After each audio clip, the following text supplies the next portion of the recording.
Boa noite, gente, tudo bem? Estamos aqui mais uma vez para uma live, né? Que toda quarta a gente tem a nossa live aqui do projeto. E hoje eu vou entrevistar o nosso convidado mais que especial, né? Rodrigo Zaca, né? Ele trabalha em Portugal com pesquisa e atletas de alto rendimento. Então, durante a live, se vocês tiverem alguma pergunta, alguma coisa que quer falar, né? Perguntar pra a gente vai estar aqui mandando para ele. Eu vou só convidá-lo aqui para a live, só um minutinho.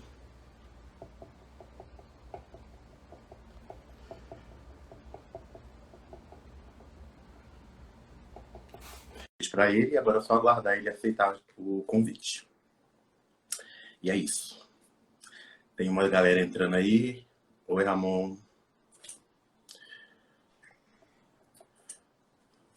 Oi, Rodrigo, tudo bem? E aí, tudo bem? Você tá me ouvindo bem? Tudo tranquilo. Ah, então tá bom então. Deixa eu me apresentar. Primeiramente, muito obrigado, né, por aceitar o nosso convite aqui para estar participando da live com a gente. O meu nome é Clayton, eu sou estudante de nutrição do FMG e faço parte do projeto do Rafael Long, né? Nós somos três alunos de nutrição, eu, Clayton, Rúbia e Charlotte. A gente criou esse projeto esse ano com o intuito de trazer coisas relacionadas à nutrição, que as pessoas têm muita dúvida nas redes sociais, né? Com base na ciência. E hoje está sendo um prazer receber você aqui para a gente bater um papo, um pouquinho. Aí agora a gente quer saber um Cleiton, pouquinho sobre você. Cleiton, desculpa, eu não estou enxergando o seu vídeo. Tá vendo agora? Não, ele está como se estivesse carregando. Eu vou, não sei o que tem que fazer aqui. Para mim, aparece que está em direto, mas eu não consigo ver o seu vídeo. Para mim tá normal aqui, eu consigo te ver perfeitamente e me ver também. Tá, eu vou tentar sair e entrar aqui de novo, ok? Tudo bem, eu te aguardo.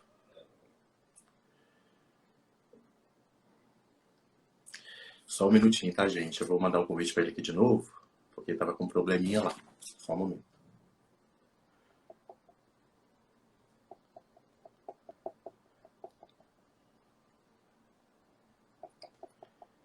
Eu já enviei a solicitação novamente, agora vamos aguardar ele.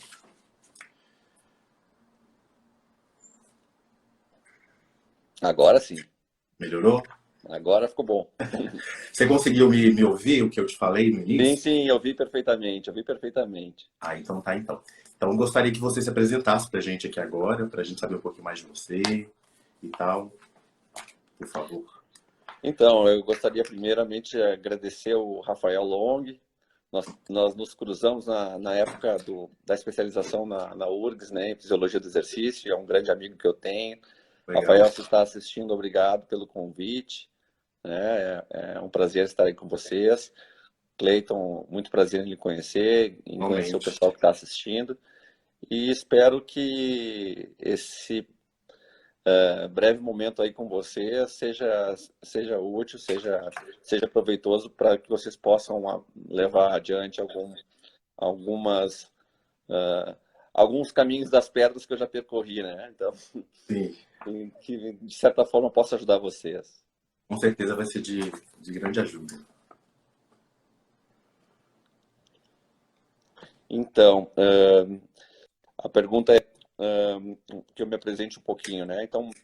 basicamente, a minha história aqui na FADEUP já é um pouco longa, né? Então, para quem não me conhece, meu nome é Rodrigo Zaca, eu sou formado em Educação Física pela Unicinos, em 2000, me formei lá, em licenciatura plena. A Unicinos, para quem não sabe, fica na cidade de São Leopoldo, no Rio Grande do Sul. É Uhum. uma cidade típica de colonização alemã, agora já está um pouco disseminado, né? Depois disso, eu fiz o mestrado, a especialização em Fisiologia do Exercício com o Rafael, inclusive, lá na URGS, 2006, 2007. E depois eu fiz especialização em Cinesiologia também lá, fiz um mestrado na URGS também, em Ciência do Desenvolvimento Humano. E mais adiante um pouco, em 2013, eu fiz doutorado aqui na Universidade do Porto. E hoje eu faço pós-doutoramento aqui na área de ultra-resistência. É um grande caminho aí que você já percorreu, né? Sim, sim. Muita coisa. Você pode contar pra gente um pouquinho sobre sua trajetória aqui no Brasil, antes de se mudar para para Portugal? Como que foi aqui? Claro, claro. Na verdade, aqui, a minha história com a educação física, ela vem da época em que eu aprendi a nadar, né, na década de 80. Minha mãe levava eu e os meus irmãos para fazer natação num clube privado em Porto Alegre, no Grêmio Náutico União. Então, desde aquele momento, eu já tive um certo contato com a área que foi me causando um certo prazer, né? Eu sempre gostei de fazer Aham. tudo, jogar até bolinha de gude, descer de carrinho de lomba, fiz Uhum. tudo sempre gostei de tudo, né? Na época, a natação me aproximou um pouco mais desse processo sistemático de treinamento, de escolinhas e tal, né? Saí de lá com 12 anos e fui fazer atletismo num outro clube da mesma cidade, na Sojipa, e lá eu fiquei Uhum. até nos anos 2000, né? Perdão, até 94, perdão. Em 94 foi quando eu entrei em educação física na Unicinos, e lá eu fiz licenciatura e tive a oportunidade de ser atleta da universitário também lá, né? Não segui adiante na modalidade porque como eu fazia provas de salto com vara, né, eu fazia na época, e a Aham. minha velocidade horizontal do salto não era boa para o que eu precisava fazer, para as performances que eu precisava fazer. Então, eu via que aquela modalidade não ia me levar muito adiante, né? Mas Aham. apesar disso, eu gostava muito de fazer atletismo e fazer as provas de salto. Então foi aí que eu comecei aos poucos a me afastar da, da, da modalidade, mas ao mesmo tempo eu não queria me afastar da educação física. Então eu comecei a me dedicar com o propósito de vir a trabalhar com algum esporte, né? E durante Uhum. a educação física na Unicino surgiram as oportunidades de trabalhar com natação. Então eu acabei voltando para a natação, É. né? Que era foi a minha primeira modalidade da infância, e no mesmo clube, no Grêmio Náutico União. Então lá eu fiquei de 2000 a 2007, né? Com natação, como professor de natação, coordenador do processo de seleção de uma das sedes do clube, para a formação de base, da equipe de base do clube de natação.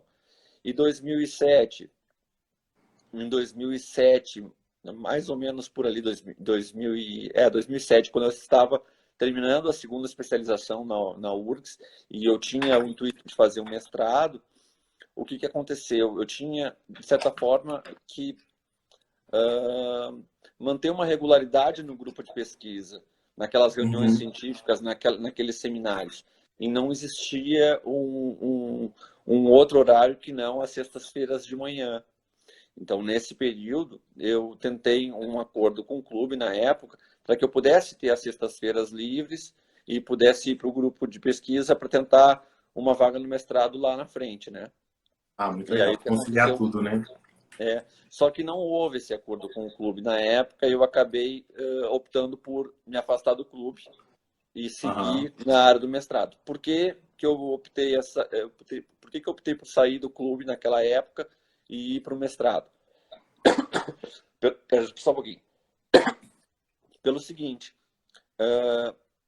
nós que somos da educação física, sabemos que nós lidamos com o corpo, né, Sim.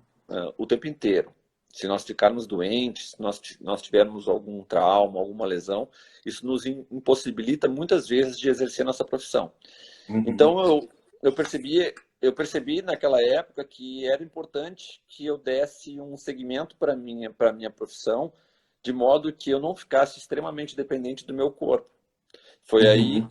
que eu optei por entrar para a vida acadêmica também, para que Ah, eu muito legal. pudesse conciliar essas duas coisas, né? Confesso que foi muito difícil, porque eu fiquei muito tempo afastado da vida acadêmica, então eu tive que me adaptar com as disciplinas de biomecânica, fisiologia do Uhum. exercício, né? E eu vim de uma escola de educação física que era muito na área de pedagogia. As disciplinas de exatas da educação física não eram muito fortes. Então foi um processo bem complicado e foi por isso que eu fiz 2 especializações no começo, para ganhar aquela base que eu precisava, que eu não tinha, né, Sim. para poder entrar no mestrado com força. Então, foi mais ou menos assim que aconteceu. E aí, depois do mestrado para o doutorado, foi, de certa forma, mais fácil. Eu estava bem mais maduro, porque eu comecei o mestrado bem mais velho do que o normal. Sim. Então, eu tinha uma base maior, tinha uma percepção maior do que eu queria, né? E aí ficou um pouco mais fácil para mim, para perceber, né, de que forma que eu deveria gerir aquele período do mestrado. Porque quando a gente entra muito novo, eu vejo isso pelos alunos que entram aqui no mestrado ou em qualquer outro lugar, né, muitas vezes não aproveita a oportunidade que tem pela imaturidade, por chegar muito Com cedo certeza. para o mestrado, né? Com Então, certeza. isso para mim, de certa forma, me ajudou. E compensava a minha dificuldade em algumas disciplinas, né, que eu tive por ter um gap muito grande entre a graduação e o mestrado e por não ter tido algumas disciplinas de uma forma mais aprofundada na graduação. Então, Aham. aí depois eu fui para o doutorado, perdão, que caiu aqui o adesivo, eu fui para o doutorado, né? E aí, no doutorado, a coisa ficou mais difícil ainda, né? Aqui na Universidade do Porto. Como é que foi o processo de seleção? Eu fiz um edital, eu participei de um edital da CAPES, né, de doutorado, e tive a bolsa concedida. Mas na época eu também concorri ao doutorado na Universidade Federal do Rio Grande do Sul, mas então eu optei por vir para cá porque era uma oportunidade única que eu tinha e acho que qualquer pessoa que tivesse essa oportunidade não Optaria iria também. abrir mão, né? Foi um desafio e tanto. Então, de uma forma bem resumida, assim, o processo até chegar ao doutorado foi mais ou menos por esse lado. E como que foi sua trajetória acadêmica aí em Portugal? Foi bem parecido, está sendo parecido com o que foi aqui no Brasil? Como que é? Aqui em Portugal, Cleiton, aqui em Portugal é bem diferente o processo, né? Assim, primeiro que, de certa forma, nós temos uma possibilidade maior de disponibilidade maior de material de consumo para fazer os experimentos, né? Aham. Vou te dar um exemplo. Durante o mestrado, eu precisava de uma centena de tiras de lactato para fazer um protocolo lá que eu tinha para fazer no meu mestrado. E essas tiras de lactato eu tive que rachar com o meu orientador para ter esse Pra material. ter. Então, o Flávio Castro, que é o meu professor, foi meu professor na URGS, é uma pessoa que eu admiro muito, somos amigos e trabalhamos juntos, colaboramos até hoje. Na época, nós dividimos o valor das tiras de lactato para ter tira de lactato para fazer coleta. E aqui nós não temos, de certa forma, essa preocupação, porque há uma verba específica para esse tipo de coisa. Então, a gente não precisa gastar energia mental com isso, isso não é um problema, né? E financeiro Em também, relação, né? em relação ao processo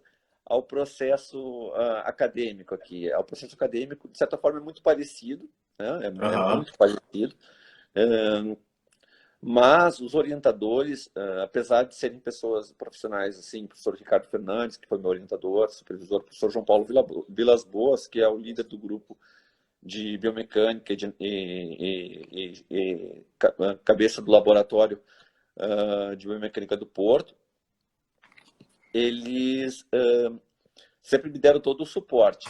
Embora eles deixem a coisa correr de certa forma que o aluno tenha mais autonomia. Sim. O aluno tem que correr atrás. Vou te dar um exemplo. Eu tenho uma dúvida muito grande do meu experimento em relação a uma metodologia, tá? Eu não posso chegar aqui, bater na porta e perguntar para onde que eu vou. Uhum. Né? Ao menos, eu até posso, mas não é normalmente o que eles esperam.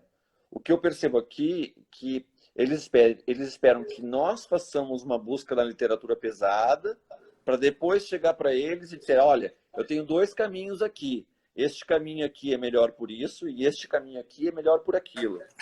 Qual que o senhor acha que eu devo seguir? Entende? Eles querem já as soluções, eles não querem problemas para serem resolvidos.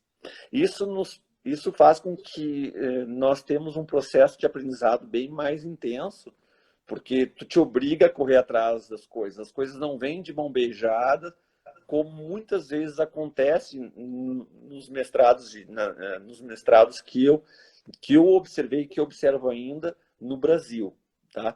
Mas tem um outro lado também. O mestrado daqui é muito mais fácil do que o mestrado no Brasil. Hum. O que eu falei até agora para ti é do doutorado. Aham. Tá? O Mestrado mestrado mais aqui, fácil aí. o mestrado aqui, eu diria que seria quase um nível de especialização. É um pouco mais, mas é quase um nível de especialização, pela experiência que eu vejo aqui. Não é tão complexo, tão difícil quanto fazer o mestrado no Brasil. No Brasil é bem mais pesado o mestrado. Já o doutorado aqui é bem pesado. A partir do momento que tu entra Imagino. no doutorado, já é bem mais pesado, porque tu tem que realmente correr atrás e tu tem, de certa forma, uma exigência que tu complete o período todo, com número X de capítulos na tua tese, e já definidos quais são os estudos e para onde esses estudos têm que ir. Na defesa do teu doutorado, tem que ter já os teus artigos bem definidos e, de preferência, submetidos. Aham. Aqui na Certo? universidade onde a gente estuda, na UFMG, a gente trabalha mais ou menos dessa forma que você falou. A gente, na graduação, a gente é treinado a ser mais proativo, buscar as coisas, e não esperar pelos professores, né? Então, a gente já tem isso dentro da graduação aqui. Então, a gente já é meio que treinado para fazer isso, para preparar para o mestrado já, né? Então, a gente já é, digamos que a gente é Sim, sim. privilegiado por esse quesito. Por isso que eu digo, assim, apesar de ter tem alguns grupos de iniciação científica, grupos de pesquisa que têm esse propósito bem forte no Brasil. Sim, Mas muitas vezes o orientador é um paizão, com certeza. entende? Não Aham, quer dizer que o orientador faz tudo e o aluno não faz nada, mas o aham. orientador é um paizão, entende? Isso de certa forma gera uma acomodação. Já aqui no mestrado, apesar de ser mais curto, o orientador ajuda bastante também, mas quando chega no doutorado não. No doutorado, entende? No doutorado já é bem mais pesado. E aí o Com que certeza. acontece? Há um gap muito grande de quem sai da graduação e quem entra no doutorado aqui. O aluno que entra no doutorado aqui é muito verde, Ah, totalmente. de modo Totalmente. geral. Sim. O aluno que faz um mestrado no Brasil, vem para o doutorado aqui, ele já aparentemente é mais maduro. Aham, Eu não estou dizendo que isso é regra. Isso é o que eu enxergo, aham. entende? Entendo. Então, de modo geral, eu penso assim. Agora, há uma outra coisa que é bem interessante em relação ao doutorado aqui, com quem vai fazer experimentos, no caso, eu fiz com equipes de natação e tal, é que há uma, uma um suporte muito grande por parte dos orientadores em te conseguir matéria-prima, em te ajudar a conseguir matéria-prima, Uhum. material humano para fazer seus experimentos. Entendeu? Isso também é interessante. Os orientadores aqui, eles fazem um esforço muito grande para te dar o suporte de conseguir material humano, né? Uhum. E os clubes, eles se interessam por esse tipo de situação de modo geral. Eles têm interesse. Eu tenho envolvimento agora com o pessoal que está fazendo trabalhos com CrossFit, tem algum envolvimento com o pessoal que está fazendo trabalho Muito legal. com natação, e eu percebo que há um interesse por parte dos clubes de virem à universidade, fazerem experimentos, estarem aqui durante o período do experimento, levarem consigo material, e, e no Brasil é muito complicado de fazer isso, né? É É muito complicado. complicado de conseguir que os clubes e as federações ou as seleções de natação ou de outras modalidades venham à universidade fazer as avaliações, ganharem Uhum. um suporte, um feedback em relação a essas e voltarem para os clubes com uma outra maneira de ver ou com recursos relacionados aos testes que fizeram para poder dar sequência na próxima etapa, né? Entendi. Isso é muito mais difícil no Brasil. E aqui eu vejo que há uma facilidade, né? Inclusive se uma seleção de alguma modalidade esportiva está em algum centro de treinamento aqui e eu, porventura, tiver interesse em fazer um trabalho com essas pessoas, se esse trabalho for ao encontro do interesse dos treinadores e dos atletas, Você consegue fazer. há uma possibilidade bem grande de se fazer esse trabalho. Ah, muito legal, então. Aqui é bem difícil isso. Nossa, muito complicado. Muito complicado. Porque o brasileiro, de modo geral, no esporte, no trabalho, na vida, o brasileiro, de modo geral, na profissão, ele é muito fechado em relação Exato. às conquistas que eles têm, né? Em relação, vamos supor, Exatamente. conhecimento ou tecnologia, ou, enfim, há um certo medo, muitas vezes, de compartilhar o conhecimento, de compartilhar as coisas que consegue. Também digo, repito, não é regra, né? Não é regra, mas isso existe bastante, né? E aqui Existe. o treinador aqui tem esse perfil também. O treinador, de modo geral, ainda tem muita gente assim. Mas já vejo que há um movimento em que eles estejam se compartilhando mais com isso, se interagindo mais, trocando mais ideias, indo para os camps junto, entendeu? Indo para os eventos juntos, se trocando mais ideias. Mas esse movimento que vinha até então de o que eu consegui que é meu, esses testes são meus, esses protocolos são meus, o livro que eu comprei não sei aonde é meu, pô, é teu, então boa sorte, já morre com ele, vai pro caixão com ele, né? Então, assim, Exatamente. Mas não é legal, isso não é bom não é bom pro esporte, não é bom pro país e no final das contas não é bom para ninguém, né? Mas aí eu vou trazer para o lado da nutrição agora. Isso eu observo, você falando essa questão das pessoas terem medo de passar as coisas para as outras. Dentro da sala de aula acontece também muito isso, né? Então acho que isso vem dentro da academia, lá da academia, já e vai para a vida profissional, por exemplo. As pessoas elas começam a ter medo de compartilhar o seu conhecimento ali dentro da sala de aula e leva para a vida profissional. Isso acontece É, muito na nutrição também. vou te dar um outro exemplo. Esses dias nós estávamos aqui definindo alguns protocolos, alguns trabalhos, trocando uma ideia em um experimento aqui na universidade e havia uma preocupação muito grande quando divulgasse os materiais, porque os atletas normalmente eles ganham relatórios e ganham os vídeos, por exemplo, né? Sim. Ganham seus vídeos de tarefas, né? E havia uma preocupação muito grande por parte de um dos autores do experimento em disponibilizar os vídeos para eles e, eventualmente, alguém ter acesso a essa informação e perceber qual o tipo de estudo que estava sendo feito e replicar esse estudo replicar e publicar esse estudo antes que ele terminasse o seu próprio estudo. Entende? Nossa, Claro que essa preocupação tem que ser levada em consideração. com É certeza. óbvio que ela tem que ser levada em consideração. Mas, ao mesmo tempo, por que não divulgar a tarefa que está sendo feita? Por que não divulgar o trabalho que está sendo feito? Toma os Exatamente. devidos cuidados, né? Não precisa disponibilizar todo o vídeo para o atleta ou toma um cuidado em fazer o devido registro de marca d'água, por exemplo, no vídeo, ou Uhum. o devido registro nos documentos que vai disponibilizar para os alunos, para que eles eventualmente vão postar numa rede social, porque não tem mais como fugir disso. A Isso. mídia social está aí, porque não tem mais como tu evitar. As pessoas copiam, as pessoas copiam. É muito mais difícil tu criar alguma coisa, né? É muito comum que as pessoas, inclusive na ciência, repliquem experimentos, copiem as coisas. Aham. Não tem como tu fugir mais disso, né? Tive muita dificuldade, ainda muitas vezes eu tenho em relação a isso também, pô, eu não vou divulgar tal material, porque de repente... Mas não pode ser assim. Não, não pode ser Claro assim. que tem que ter o cuidado do que tu vai divulgar, do que tu vai disseminar, do que tu vai jogar na rede, né? Existem pessoas maldosas, a gente sabe disso. Mas, ao mesmo tempo, existem pessoas que querem aprender com o que tu está fazendo e daqui a pouco fazer uma coisa melhor. Uhum. É, E, ho- hoje, mais cedo, eu divulguei no meu Instagram sobre a questão do que eu ia fazer a live e tal, e algumas pessoas me mandaram algumas perguntas, né? E aí, nas quais eu vou fazer para você também. Teve bora. uma seguidora que me perguntou se, se as pessoas aí em Portugal, elas também preocupam muito com a estética, igual aqui no Brasil. Porque as pessoas gostam de malhar, ir para academia e tal, e aí a pessoa queria saber se aí também é parecido aqui com o Brasil.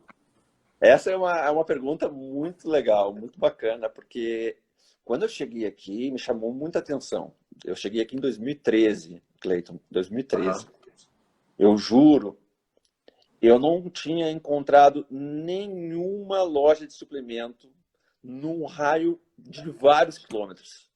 Nossa. Vários. Nenhuma. Nenhuma. Depois de muito tempo, eu encontrei uma loja de suplemento muito pequena dentro de um shopping, que era o maior shopping da cidade. Uma mini loja. A academia low cost não existia em 2013. Não existia. Nossa. E se existia, eram raríssimas, assim, muito pontuais. Aham. Suplemento, suplemento também não. As meninas, de certa forma, não tinham uma vaidade tão exacerbada como no Brasil é. Porque o Brasil realmente é um fora da curva, né? Não tem. Brasil não tem. Totalmente. Brasil é dente de porcelana, é plástica, é silicone, o negócio é É o infinito, segundo né? país que mais faz Não, mas ao essa mesmo questão tempo é de legal, estética no mundo, né? ao mesmo tempo é bacana saber que as pessoas É. têm cuidado, as pessoas cuidam, né? Então, assim, aqui em Portugal, é muito interessante. Tipo, começa pela odontologia. Né? Podem até discordar do que eu vou falar, tem amigos portugueses que estão assistindo, mas podem até discordar do que eu vou falar. Agora, assim, eu tenho medo de ir em dentista português. Eu tenho medo, Ah, porque há um consenso aqui de que do pessoal que frequenta aqui, dos brasileiros, dos portugueses em geral, que são nossos amigos aqui, que o dentista português não tem muito interesse em resolver os teus problemas de uma forma em que preserve a tua arcada dentária. entendi. Ele tem interesse em resolver os teus problemas de uma forma que tu não sinta mais dor. Aham.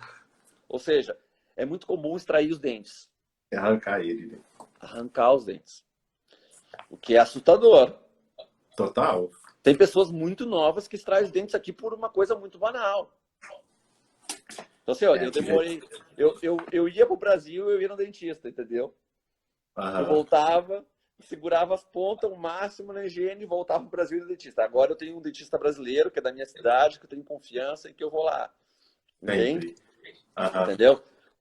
Olha, isso é uma coisa. Agora vamos para academia e vamos para a parte que tu realmente perguntou. Isso é só para dar uma contextualização de como que é o perfil aqui.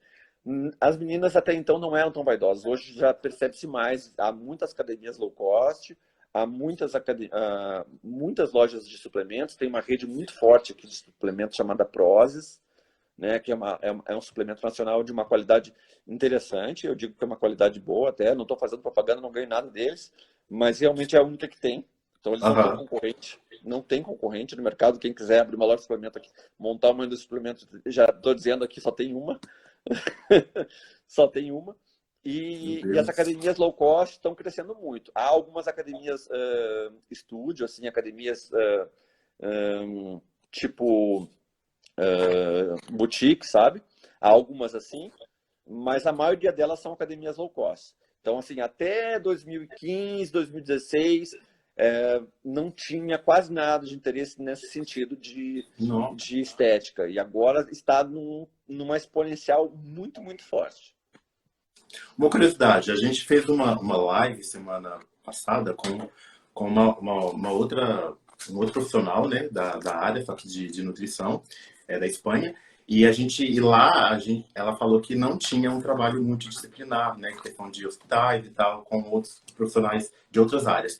Eu gostaria de saber se aí, em Portugal, existe esse trabalho multidisciplinar, como educador físico, nutricionista, fisioterapeuta, enfim, em hospitais, por exemplo, escola, existe isso aí?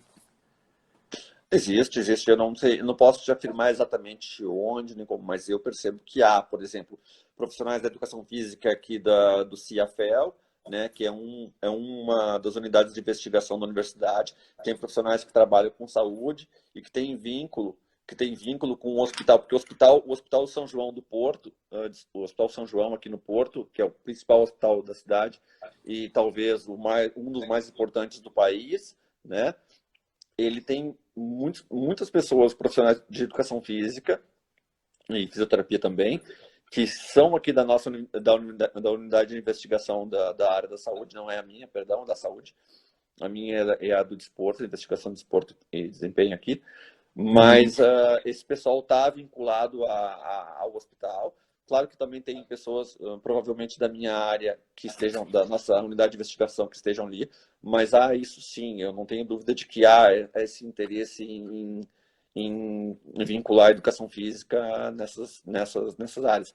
Claro, também digo, a quantidade o número de horas em que os médicos têm relacionados à atividade física na grade curricular é muito pequeno também, né?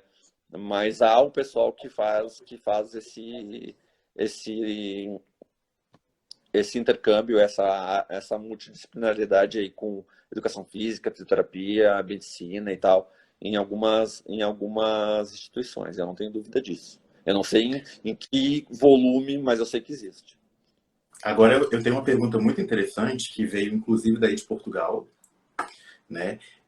Tem um seguidor meu de Portugal que mandou uma mensagem perguntando, ele tá no processo de transição para transgênero, e aí tá mudando, tá na parte de mudança de sexo, e gostaria de saber se ele fazendo essa mudança de sexo, ele vai perder, ou ela vai perder força, né? Porque é atleta, jogador de vôlei e tá com mudança de sexo. Você quer saber se vai perder força nessa transição. Olha, eu acho que a melhor pessoa aqui para responder isso é o próprio Rafael, né? O Rafael é especializado nessa questão nutricional, hormonal. Ele tem essa habilidade muito maior que eu para responder, mas eu acho que não. Eu acho que vai continuar muito, muito parecido com o que ele tinha. Eu acho que não. Mas isso é uma pergunta que eu não vou bater o martelo, porque eu vou deixar para o Rafael, porque o Rafael tem uma base muito sólida nisso para responder. E se ele estiver na live aí e quiser responder, ele fica à vontade. Abraço, Rafael. Enfim, tem uma outra pergunta também que veio de um estudante de nutrição, o nome dele é Thales, né? Ele pergunta o seguinte: sabemos que o atleta de endurance possui um VO2 máximo maior que a população não treinada. Quais os benefícios metabólicos e nutricionais para estes, no caso atletas, e se possui uma melhora na capacidade mitocondrial?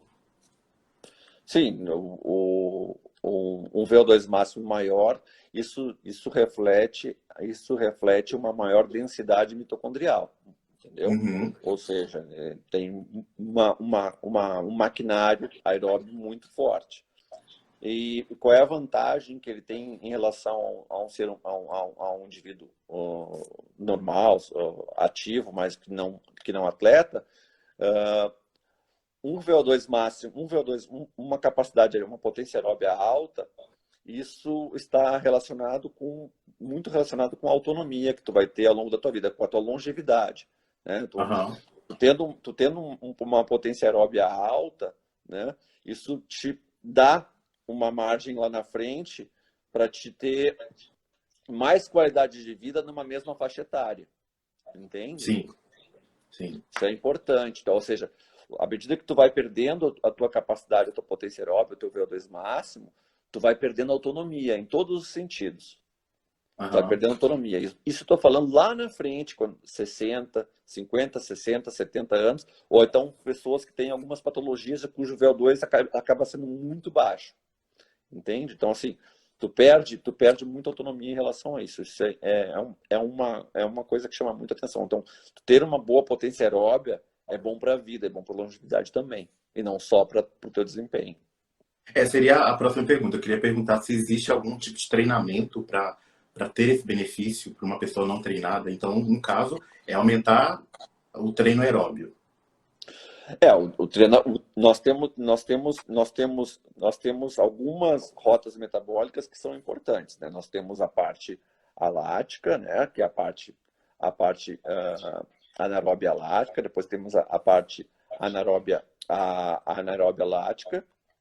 E depois temos a parte aeróbia, né? A parte aeróbia é a parte que está muito relacionada com a tua densidade mitocondrial, né? Sim. Essa tu pode trabalhar tanto na tua potência, ou seja, o quanto de energia tu é capaz de gerar, Uhum. quanto na tua capacidade, ou seja, o quão próximo do teu máximo tu consegue te manter. Uhum. Então, tu pode trabalhar a tua capacidade de tolerar intensidades muito próximas do máximo, ou mais próximas possíveis, tipo 85% do teu VO2 máximo, 90, atletas chegam a 90, 92, 93, até mais, em relação ao teu VO2 máximo. E a potência, né, que é o próprio VO2 máximo, né, essa é para trabalhar o teu motor como um todo, né? O quanto de energia tu consegue gerar com o maquinário aeróbico. Ah, entendi. Então, como treinar isso? Como treinar isso? Tu pode inicialmente fazer pessoas normais, não atletas. Tu pode fazer uma avaliação física, né? Com um cardiologista, faz a tua avaliação física com um cardiologista, com profissionais específicos, fisiologistas do exercício e tal. Faz uma avaliação, faz um check-up geral. A partir daí, tu vai ter tuas intensidades de treinamento. E com essas intensidades de treinamento, tu pode seguir adiante. Se tu for fazer atividades cíclicas, natação, corrida, ciclismo, enfim, remo, é muito mais simples de tu organizar isso, né?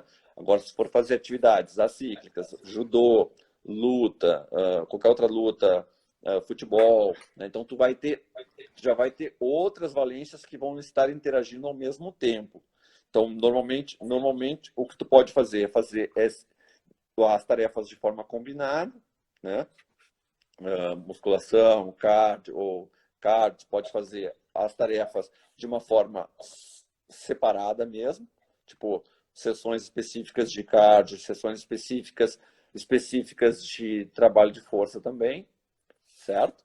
E aí tu vai jogando com isso. Mas essa hierarquização aí já envolve a questão do planejamento, do treinamento, para poder entender o estímulo, poder jogar com o estímulo que tu vai dar, com o tempo de descanso que tu precisa, para poder dar o próximo estímulo e assim por diante, né? Então, entendi. É importante que tu tenha noção, de que tu pode trabalhar essas questões de uma forma específica. Bom, eu só quero trabalhar durante esse período a parte de potência aeróbica, quero trabalhar a parte de capacidade aeróbica. Não, eu quero trabalhar a minha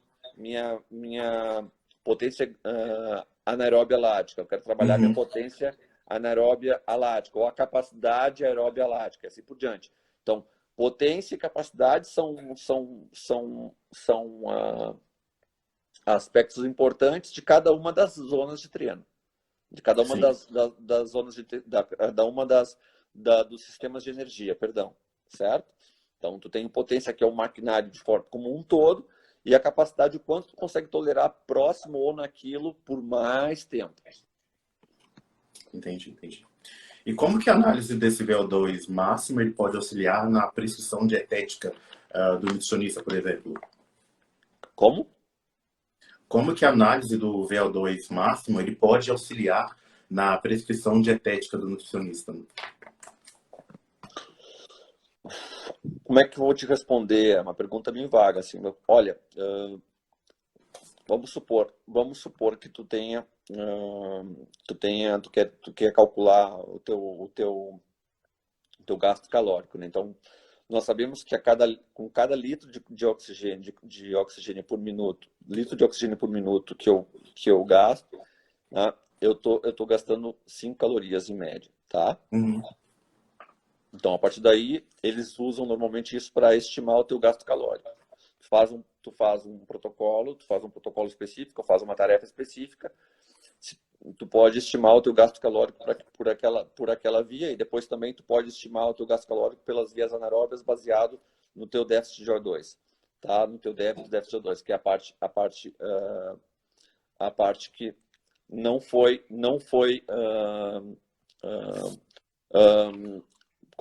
teve o contributo da parte aeróbica. Então, a parte anaeróbica também pode ser estimada. A partir desse momento que tu tem uma estimativa do teu gasto energético para aquela tarefa, tu pode replicar aquele protocolo e depois lá na frente saber, por exemplo, se o atleta ficou mais econômico ou não para fazer aquela tarefa. Ou seja, se ele gastou menos energia para fazer a mesma tarefa. Né? Tu pode, por exemplo, na natação.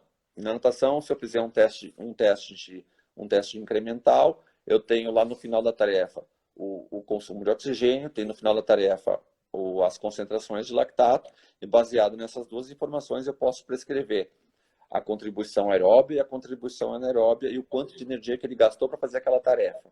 Uhum. Vamos supor que ele tenha gastado X quilocalorias, tá? Bom, baseado nisso, eu posso depois também estimar toda a minha planilha de treino baseado nos valores que eu tenho. Uhum. Baseado nas necessidades que eu tenho, eu posso estimar isso. Eu não sei exatamente como é que o nutricionista faz em relação a isso, não tenho me envolvido muito com o nutricionista nesse momento, mas com certeza o VO2, o lactato e os testes cardiorrespiratórios fornecem informações do gasto energético da tarefa. E a partir daí eu posso perceber se o atleta está mais econômico ou não e quanto de energia que ele faria para fazer aquela tarefa. Uhum. O que se faz de modo geral, ao meu ver? Se tem um gasto energético estimado para cada tarefa, por exemplo, quando o nutricionista faz uma entrevista com algum paciente, ele faz aquela anamnese gigante e, por exemplo, ele pergunta assim, quantas vezes tu faz natação por semana? Eu faço 5 vezes por semana, 30 minutos. Qual é a intensidade com que tu faz? Eu faço na intensidade tal. Baseado na massa corporal, baseado nos valores que já são reportados normativos na literatura para natação de gasto energético para aquelas tarefas. Então, ele vai fazendo um cálculo e vai chegando a valores específicos para poder estimar o quanto que ele está gastando de energia naquele período e definir se a dieta vai ser para um incremento da massa corporal, se vai ser para perda de massa gorda, enfim. E aí ele vai ajustando na maneira que ele tem mais interesse, né? Muito legal, muito legal. Você aí trabalha em clube, né, no caso, e você tem esse trabalho multidisciplinar? Você trabalha próximo do nutricionista? Não, atualmente aqui eu trabalho no Laboratório de Biomecânica do Porto, né? Eu faço pós-doutorado em ultra-resistência. Então, esse é o meu vínculo com a universidade. Mas o vínculo que me sustenta aqui na universidade é um projeto de pesquisa que eu estou envolvido diretamente, que é um projeto chamado TextBoost. O projeto TextBoost é um projeto que visa confeccionar uma roupa instrumentada com sensores de temperatura, de umidade, de tensão dos tecidos e tal, e sensores inerciais, com o propósito de diminuir o tempo entre as indústrias têxteis e os clientes. Como assim? Aqui em Portugal, há muitas indústrias que trabalham fabricando roupas para marcas fortes. Adidas, Lecoq Sportif, Puma, etc. Por exemplo, existe uma empresa chamada PIR que fabrica todas as roupas do Tour de France. Fabrica as roupas do Tour de France, do Tour de France e Tour de bicicleta. Fabrica muitas roupas do Giro de Itália e assim por diante. Essas empresas, elas precisam ter novidades, precisam ter tecnologia suficiente para justificar essa parceria, né?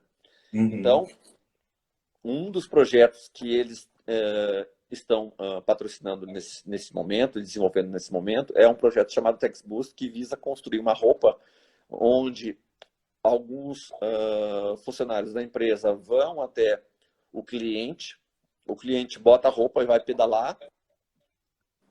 Quando ele volta, ele tem a informação de quanto de umidade gerou em cada zona da roupa, o quanto de temperatura teve em cada zona da roupa, por exemplo, e algumas partes da roupa se estenderam mais ou menos. Por exemplo, aqui no ombro, se a roupa estica mais ou menos. Com essas informações, eles vão para o laboratório, lá para a fábrica, e desenvolvem uma roupa com mais ou menos as características daquele sujeito. Olha, tu está suando, transpirando muito nessa zona, a gente vai fazer uma roupa com um tecido mais assim, com um tecido, por exemplo, com uma flexibilidade um pouco maior, onde está muito estendido para ti, com o propósito de melhorar o teu desempenho, de melhorar o conforto. Então, é com isso que eu tenho trabalhado diretamente. Então, aqui no Laboratório de Biomecânica do Porto, apesar de estar trabalhando com esse projeto, nós estamos envolvidos com inúmeras atividades. O Laboratório de Biomecânica fornece serviços para os alunos, fornece serviço para a comunidade e fornece serviço para federações esportivas, no caso, diretamente agora, respondendo a sua pergunta, em relação a atletas e meu envolvimento com atletas. Isso. Como o meu projeto é com atividades de ultra-resistência, o meu interesse direto é procurar atletas com este perfil. Atletas que fazem maratonas aquáticas, atletas que fazem triatlon de distâncias longas, de Ironman, atletas que fazem corridas de ultramaratona e atletas que fazem ciclismo de estrada de longa, com várias etapas, que dá um somatório de tempo muito grande, o Tour, por exemplo. Então, esse é o tipo de perfil de atletas que eu tenho mais interesse. No entanto, nesse momento, eu tenho me envolvido muito com profissionais da natação na área de maratonas aquáticas. O que acontece? Os estudos que eu tenho desenvolvido agora são estudos voltados para tarefas com uso, provas com o uso de roupas térmicas e para compreender melhor com a relação entre um nadador e outro nas provas de maratonas aquáticas. O que acontece? Os atletas, quando nadam nas maratonas aquáticas, eles nadam em pelotões, certo? Dependendo da posição que eles ficam no pelotão, eles economizam mais energia e conseguem se preservar para um eventual final de prova. Então, um dos trabalhos que eu estou desenvolvendo é tentar compreender melhor se os atletas que se beneficiam dessas esteiras, eles são capazes de encontrar uma posição melhor no pelotão, tá? Então, Entendi. como é que funciona isso? Muito Eu legal. tenho contato com os clubes, com as federações, com a seleção portuguesa e com a seleção brasileira. Então, nós avaliamos eles recentemente, mas o meu contato é muito próximo com o treinador e com os atletas. Eu não estou envolvido com a equipe multidisciplinar. Claro que a informação que é gerada desses trabalhos, que são geradas desses trabalhos, elas vão primeiramente para os treinadores e para os atletas e depois estes repassam para a equipe deles. Eu não sei como que eles estão repassando, mas esse material é passado para eles e aí sim eles vão dividir nas reuniões, nos momentos oportunos que eles têm para fazer essa troca de informação. Então eu não tenho vínculo com as equipes multidisciplinares nesse momento. Entendi. E você terminando aí, finalizando aí seus estudos aí em Portugal, você pretende voltar para o Brasil ou você quer ficar aí mesmo? Essa é uma pergunta que não tem uma resposta definitiva, né? Porque o que eu quero é que eu quero poder aproveitar as oportunidades, né? De acordo com o meu interesse na minha carreira acadêmica e na minha carreira profissional. Uma coisa que eu não quero largar é a área que fica muito próxima aos atletas de alto rendimento, que eu gosto muito disso. Eu gosto de estar perto desses atletas, eu acho. Talvez até seja uma frustração de não ter sido atleta de alto rendimento e ter ficado pelo caminho, né? Isso é comum. Então, assim, eu gosto muito de ficar próximo dos atletas de alto rendimento, eu gosto muito desse ambiente de competição de alto nível. Não tive a oportunidade de ir para competições de alto nível como treinador, nem como atleta, mas espero, e é um desejo meu, em um tempo muito breve, poder contribuir em uma equipe multidisciplinar, em equipes de alto rendimento, seja no Brasil, seja em Portugal, seja onde for. Né? Entendi. Eu acho que eu tenho condições de contribuir com essas equipes e com as eventuais modalidades que aparecerem para mim. Em relação à área acadêmica, é uma área que eu gosto muito também. Eu tenho uma facilidade enorme com o ambiente acadêmico do ponto de vista de produção intelectual, ou seja, a parte de tratamento dos dados e desenvolvimento do documento, do material que vai ser depois escrito e divulgado nas revistas para consumo, né?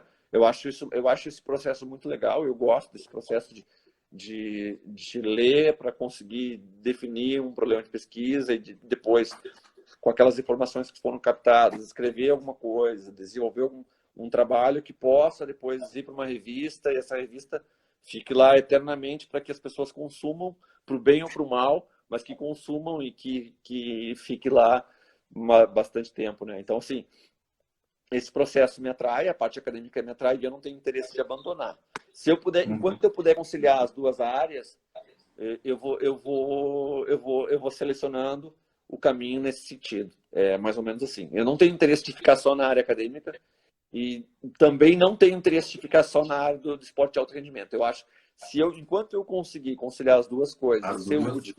e ser útil nas duas áreas, que eu acho que isso é muito importante, né? Tu conseguir fornecer informação e conhecimento e alimentar essas pessoas que estão na borda da piscina e na pista com conhecimento útil e ao mesmo tempo confiável, né? Que é o que a academia preza o tempo inteiro.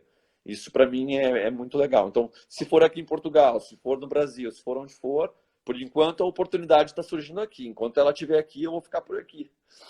Tá certo. E por que a escolha de Portugal? Você teria outro país em mente, por exemplo? Não, é Portugal porque foi a oportunidade que surgiu, né? A oportunidade surgiu.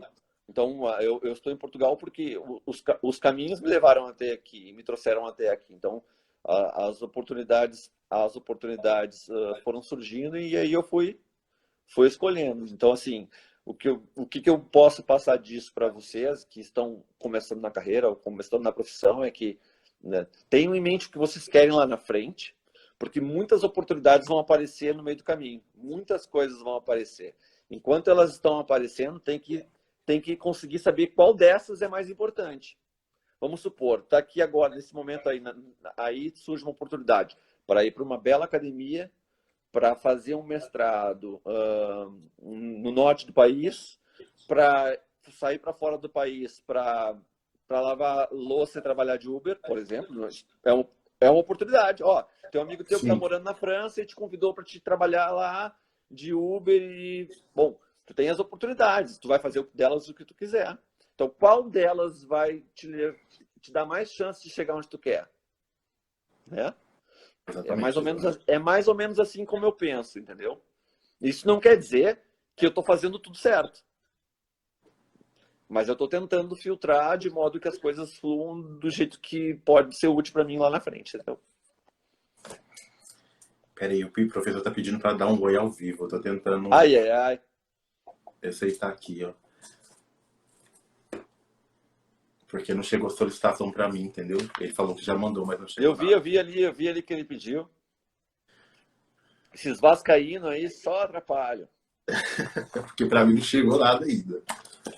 Entendeu?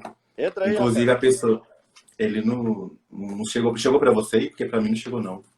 Não, para mim não. Ele falou, deixa eu entrar aí. Ele falou. É, eu tô mandando aqui no, eu tô enviando para ele, mas não tá indo.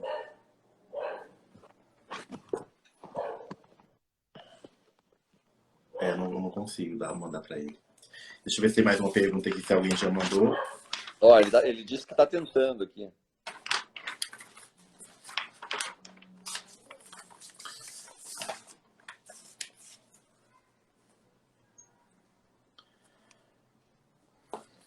Ah, tem uma pergunta aqui. Há interação ainda do Brasil com Portugal na sua pesquisa? Sim. Eu tenho uma colaboração com a Universidade Federal do Rio Grande do Sul, com o professor Flávio Castro. Os trabalhos que eu tenho realizado hoje tem